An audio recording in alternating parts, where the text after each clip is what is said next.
할렐루야. 오늘도 주님과 동행하는 행복한 하루 되시길 축복합니다. 오늘 큐티 본문은 마태복음 8장 23절에서 34절 말씀입니다. 오늘 큐티는 바람과 바다도 순종하는 분이라는 제목으로 함께 묵상하겠습니다. 말씀 질문입니다. 왜 사람들은 귀신을 내쫓은 주님이 떠나시기를 구했을까요? 다른 때와 다르게 예수님께서 제자들과 함께 배에 오르셨어요. 그러니 우리는 그 배에 아무런 풍랑이 없을 거라고 예상하죠. 그런데 우리의 생각과 너무 다른 일이 일어나요. 배에 오른 예수님과 제자들 앞에 큰 바람과 물결이 일어나 위험에 처하게 된 것입니다. 24절입니다. 바다에 큰 놀이 일어나 배가 물결에 덮이게 되었을 때 예수께서는 주무시는지라. 우리는 깨달아야 돼요. 이처럼 병을 고치시고 이적을 행하시는 주님과 함께 해도 우리 삶에 큰 물결과 같은 어려움이 찾아온다는 것이죠. 왜 이런 일이 일어나는 걸까요? 26절입니다.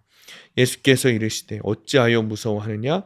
믿음이 작은 자들아 하시고 곧 일어나사 바람과 바다를 꾸짖으시니 아주 잔잔하게 되거늘. 즉 이런 고난은 나의 믿음을 더 견고하게 하시려는 주님의 사랑이라는 것입니다.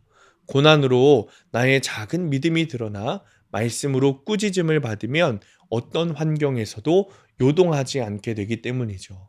말씀으로 꾸짖음을 잘 받은 사람은 삶의 광풍 가운데서도 주님을 깨우며 가기에 세상 유혹과 시험에도 늘 잠잠할 수 있습니다. 예수님은 무덤 사이에 있던 귀신 들린 자들을 만나세요. 무덤에 있다는 것은 사람들과 어울리지 못하고 자기들만의 세계에 머물러 있다는 것이죠.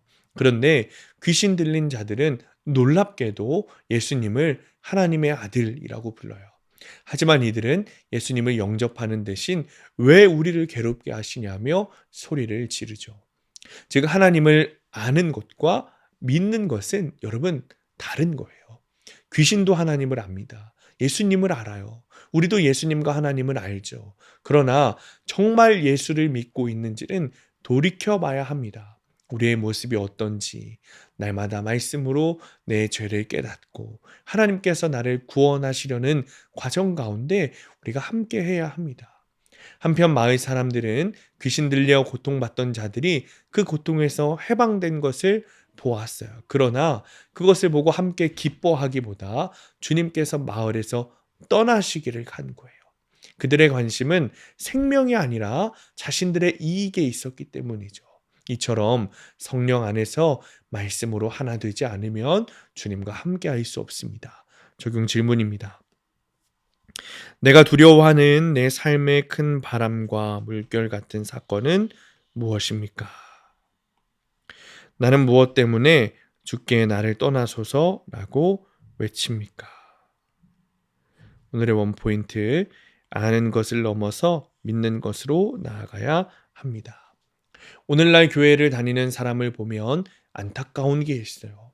예수님을 아는 것에 머물러 있다는 거죠. 그러나 우리는 아는 것을 넘어서야 돼요. 그리고 믿는 것으로 나아가야 하죠. 아는 것으로 머물면 변하지 않아요. 그러나 아는 것을 넘어 믿는 것으로 나아가면 변합니다.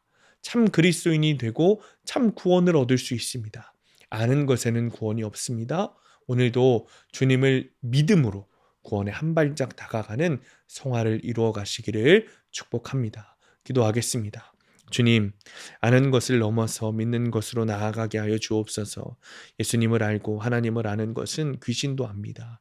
그러나 주님을 믿음으로 구원에 이르는 과정 가운데 우리가 참여할 수 있도록 하나님 축복하여 주옵소서. 예수님의 이름으로 기도합니다. 아멘.